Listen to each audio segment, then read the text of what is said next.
Hey guys, so this is the presentation that I forgot to record last Thursday, so I'm going to do a quick one now, and we're going to go back over teaching those self-help skills. I always kind of mix up those words when I'm talking about them, but this is really great for all of our new early learners and even some of our older guys who need help with our everyday self-help skills. So really, what is a self-help skill? It's anything that you can think of that has to do with daily living, functional living skills. Dressing, eating, doing your hair, putting on your makeup, making breakfast, taking out the trash, bathing yourselves. If I didn't say potty training is a big one. Brushing your own teeth, putting on deodorant, all of those things that help a person do things for themselves. Self-help. How do we teach those? We break them down into smaller teachable steps, which we're going to talk about. We always want to talk about the best ways to prompt different skill sets. We're not going to spend too much time on prompting for this training because we have an entire other training that's just dedicated to prompting. So please, if you don't have the link to that one or you need to get to it, just let somebody know and we'll get you the link to that one, or you can go to the YouTube page and that prompting video should be there as well. And then we're going to talk about the best ways to reinforce different types of self-help skills. So really, again, those self-help skills, that's the functional daily living tasks. They build independence, brushing your teeth, getting dressed, waking yourself up in time for the bus. These are all self-help skills. If you can think of any others, that would be great to jot down and let your lead RBT know or let your BCBA know that as you're doing this training, you're actively participating, since this one is videoed and not live. How do we break down those self-help skills? Well, we want to turn them into a task analysis. A task analysis is taking an overall task, like washing your hands, and we're breaking it into functional steps. Sometimes our brains will take something like, hey, go wash your hands. That directive as being a one-step directive, go wash your hands. But going to wash your hands has multiple smaller teaching steps that some of our students need to learn before they can accomplish the overall directive of washing their hands independently. Turning on the water, wetting your hands, pumping soap, then scrubbing with soap, putting your hands back into the water to rinse your hands clean, turning off the faucet, drying your hands. Now you've completed the entire directive of washing your hands, but it's in smaller teachable steps. That's a task analysis. That's how we teach most of our self-help skills. To build a task analysis, I always have a funny story of a student, and this really did happen to me one time. We were working on different self-help skills, and he was a bit more advanced of a learner. And the directive that mom gave was to, I forgot if it was peanut butter specifically or jelly, but it was, can you put the jelly on the bread? And we had all the stuff out in front of him, and we were kind of probing to see what this learner knew and what he did not know. I kid you not, as sweet as can be, he took the jar of jelly, put it on top of the loaf of bread. I was like, I did it. You told me to put jelly on the bread. I did it.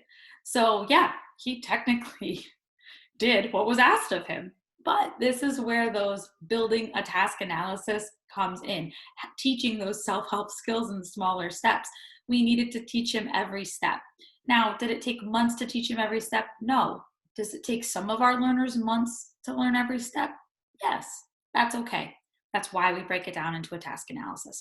We want the task analysis to be skill level appropriate. We want each step to target the communication and processing abilities of all of our learners, big or small. And we need to take into account all prior experience in performing that task when we build the task analysis. So that idea of, putting jelly on bread, hey, can you put some jelly on the bread? You need to think about all the steps that come into that. Taking out the jar of jelly, taking out a knife, taking out a piece of bread from the bag, opening the bag of bread, removing one slice, placing the slice of bread on a plate, opening the jelly jar, putting the knife in the jelly jar, getting jelly on the knife, putting the knife with the jelly on the bread, and then spreading. So, hey, can you put some jelly on bread? One directive is actually 11 teachable steps. And some may argue potentially more if more steps need to be taught. So this is why task analyses are so important when we're teaching those self-help skills. We're breaking down the skill into more learning steps. This is a great slide. I'm just going to hover here for 1 second. If you're watching this, this would be a great skill to do since we're not doing it live. I did use the teaching idea, or like the practice step of, if you were having an adult beverage with friends and you needed your adult beverage opened, and it's just looking at, again, how to take that task analysis and what step could potentially be missing. So prompting levels, we're going to go by these really quick because we have an entire other presentation just dedicated to those prompting levels. Prompting is when we are adding our help to a skill. They're trying to master a skill, we are adding our help. A prompt is not we're doing it for them. A prompt is not like its own target that we teach. Prompting just means I'm adding my help to you as you are learning. We always want to go from least to most prompting. Hand over hand guidance, that full physical, remember, that's like our second to last resort. Our last resort is those verbal cues, that verbal direction. Those are the hardest to break, and remember, those are the hardest to phase out. If a verbal response is not needed from our learner, caution how much verbal direction you're giving. These are very old videos from a lifetime and a half ago where I worked with my husband on different prompting levels. So quickly remember, we have the modeling prompt. We're not going to click on these videos and go look at a lifetime ago. We're just going to breeze by this. Model prompting, remember, you're showing them what you need to do yourself. His directive was take a drink, and I modeled how to take a drink. Gestural prompt, that's that Disney 2-finger point that I always say. You're gesturing over, you're pointing, you're tapping, you're looking, you're doing the head nod, you're doing whatever you need to do to gesture to the correct response and give your help non-vocal verbally, but with your gestural cues in your environment. Prompting levels, you're adding your partial physical prompting. That's the one that we're on. You're nudging, you're tapping, you're moving a portion of their body in the correct direction over to what is needed. So if his directive was still take a drink, I'm like tapping his hand, I'm like tapping his elbow. You're not hitting, you're not pushing, you're not hurting. You're very gently nudging in the correct direction of what needs to be done. Full physical, again, you can see that's that hand over hand. I'm hand over hand guiding you with my actual hand and helping you take a full drink and putting it down. I'm physically having your body with my body on top of it complete all of the steps. There are 3 main pillars to self-help skills. So we have our task analysis, we've broken it down, we've talked about the different types of prompting and help that you need to give. Again, if prompting is a bit trickier for you to understand, please go back to the prompting video to really get a handle on all the different prompting steps. The next is the 3 main pillars that I like to talk about with self-help skills. You're standing behind, you're working on phasing yourself out, and you're keeping a quiet mouth. They don't need a quiet mouth, you do. So when you're standing behind, you're helping from a position of not being seen. You're helping also from their perspective. So I can help you feed yourself a lot easier when I'm behind you, knowing what is your dominant hand and how you are easily bringing the fork to your mouth, than if I'm in front of you and now I'm doing everything backwards and reversed, right? This example is a good one of like getting the shoe on and helping tying the shoelaces. It's easier for them to see you doing it from their perspective than it being opposite, backwards, and reversed from a different angle, okay? It's also easier to phase yourself out when you're behind them because you can't be seen. We'll get into that in the next slide. These good examples are dressing, eating, brushing teeth.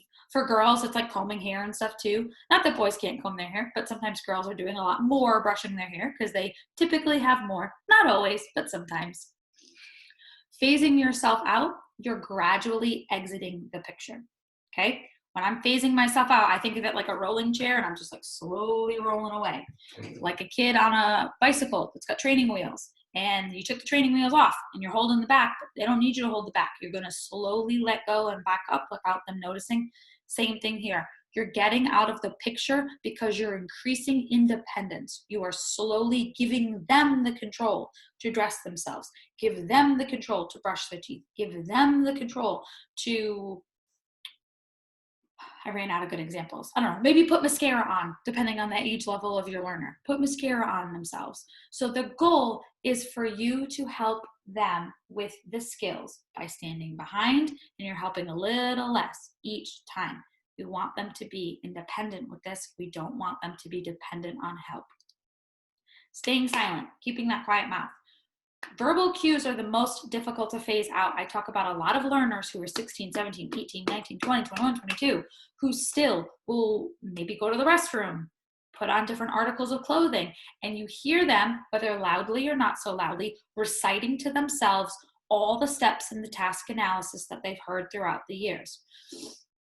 First, my right arm goes through, pull down. Next, my left arm goes through, pull down, adjust shirt.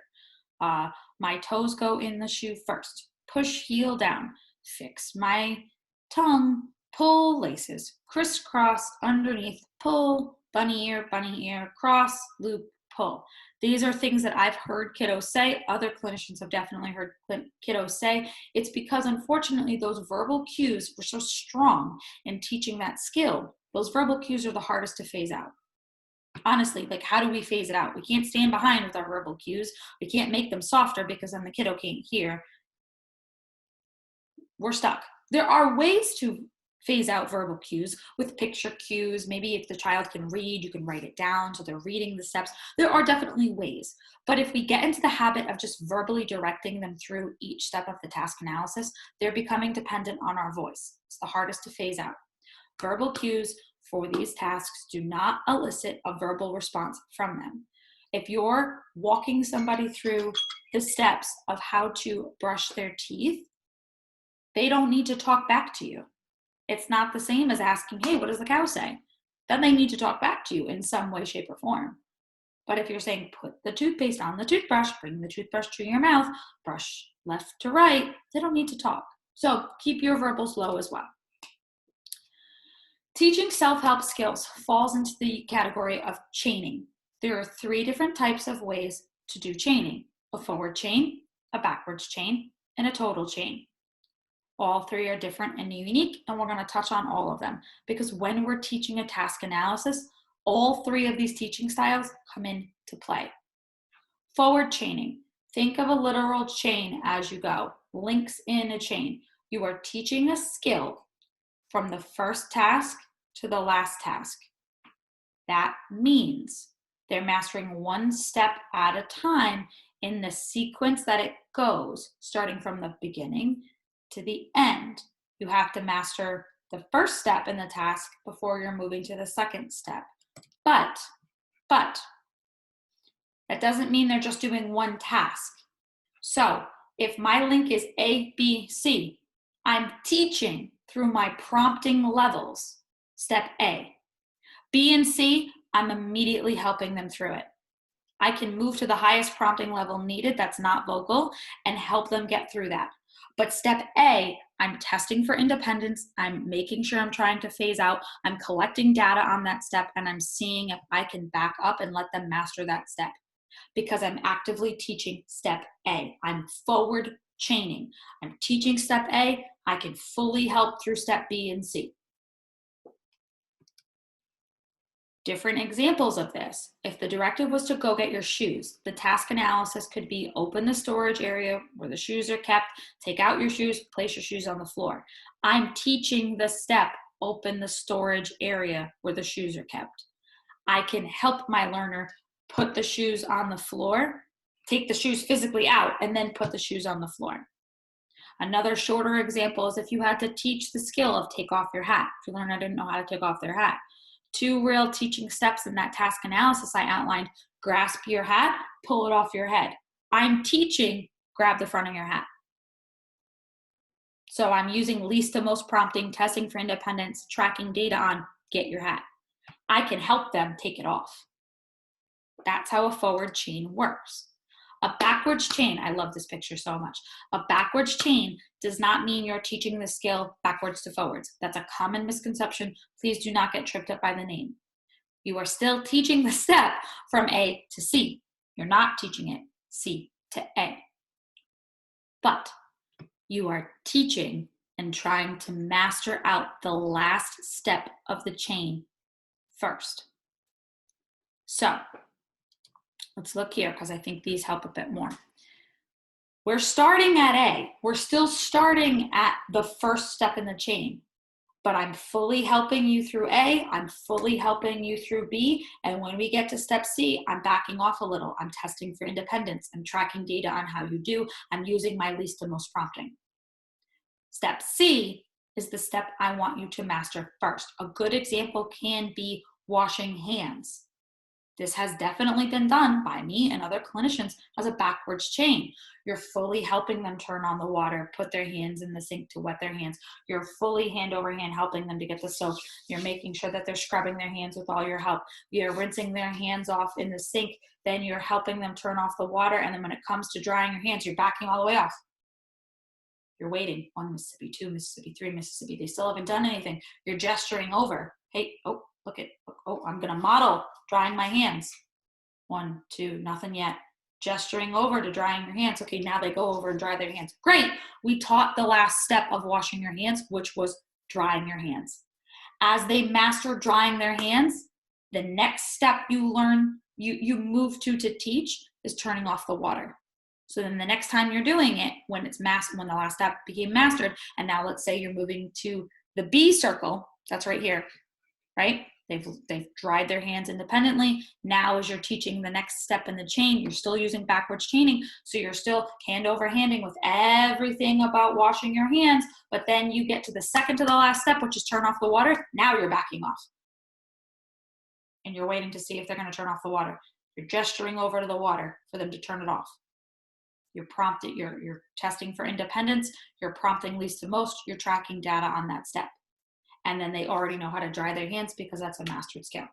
So you're not going from C to A, you're still going from A to C, but we're teaching the last steps first. For some skills, this is definitely needed.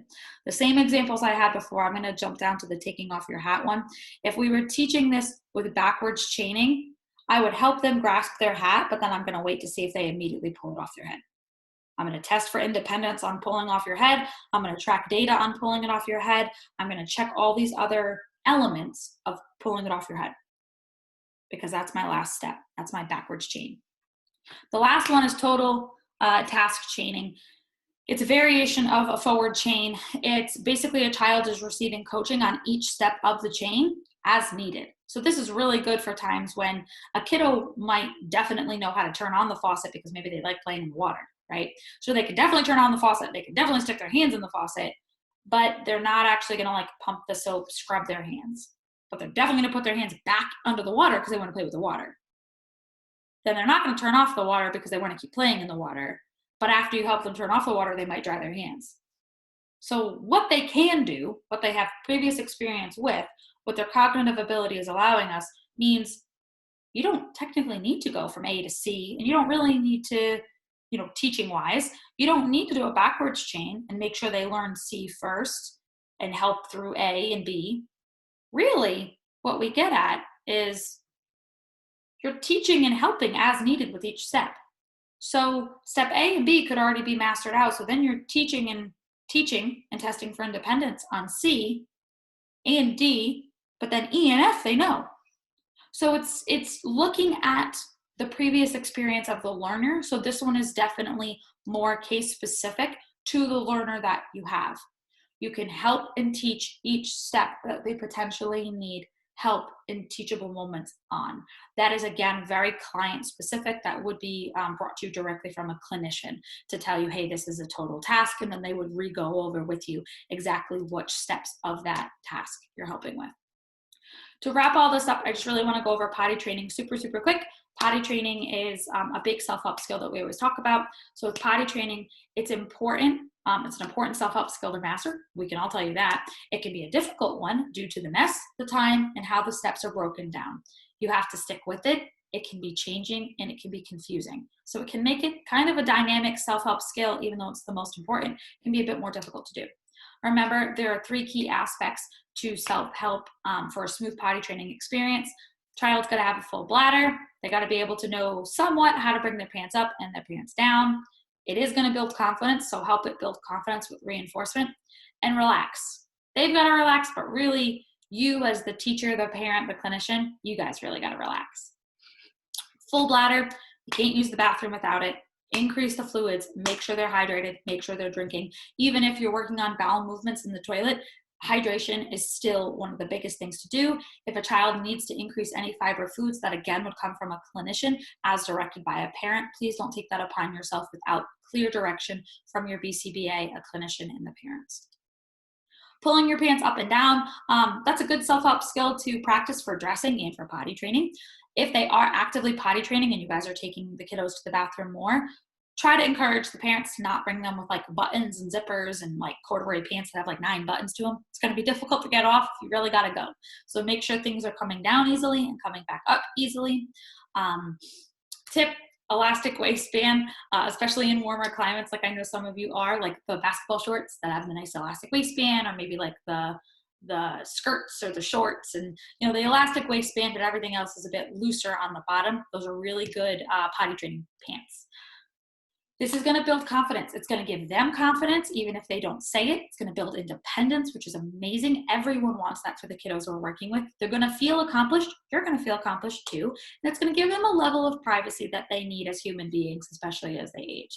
This is a huge self-help skill that we really need to target. Relaxing.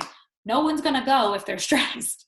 No one's going to go if we're nervous. No one's going to know if we're nervous and anxious and it just was a big behavior to get here. And now, you know, my RBT, who's like my teacher, is kind of looking at me. Maybe she's upset or he's upset, and they're frantically writing data and, you know, all these things. We need to stay chill. Stay chill. Stay calm. When you're relaxed, we're not clenching. The child's not going to hold anything in. We can just relax. Ways to help a kiddo relax in the bathroom. Bring a book, bring a toy, play relaxing music.